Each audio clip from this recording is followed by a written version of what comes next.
Bonjour Monsieur Broardel, merci de nous accueillir sur le site de Saconin dans l'Aisne. Pouvez-vous nous dire depuis quand l'unité de méthanisation est ouverte et quelles ont été les raisons de cette ouverture? L'unité de méthanisation de Saconin-Évreux a été ouverte en mars 2019.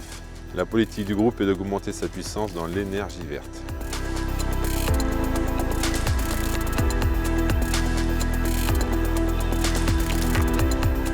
Ici, nous sommes devant les intrants. Quel type d'intrants utilisez-vous pour la méthanisation? Nous utilisons 3 types d'intrants principaux qui sont la pulpe de betterave, l'ensilage de seigle et de maïs.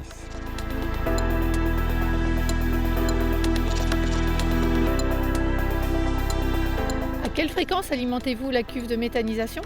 La cuve de méthanisation est alimentée 24 fois par jour avec des cycles de 20 minutes.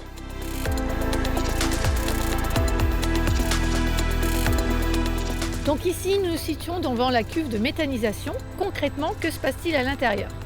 À l'intérieur de la cuve, la matière se dégrade par l'absence d'oxygène dans une température de 42 degrés sur une durée de 75 jours. Et qu'est-ce qui résulte de la méthanisation? Une création de biogaz et de digestat.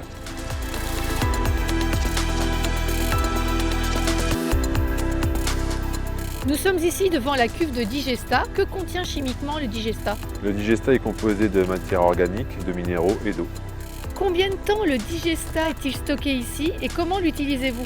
Le digestat est stocké environ 6 mois et ensuite les agriculteurs viennent le chercher pour pouvoir les prendre dans leur champ.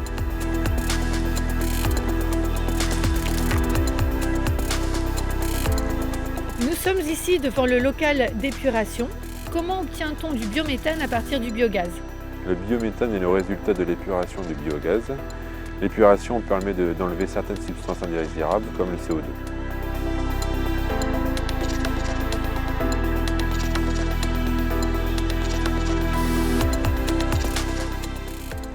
Nous sommes ici devant le poste d'injection, qui est propriété GRDF.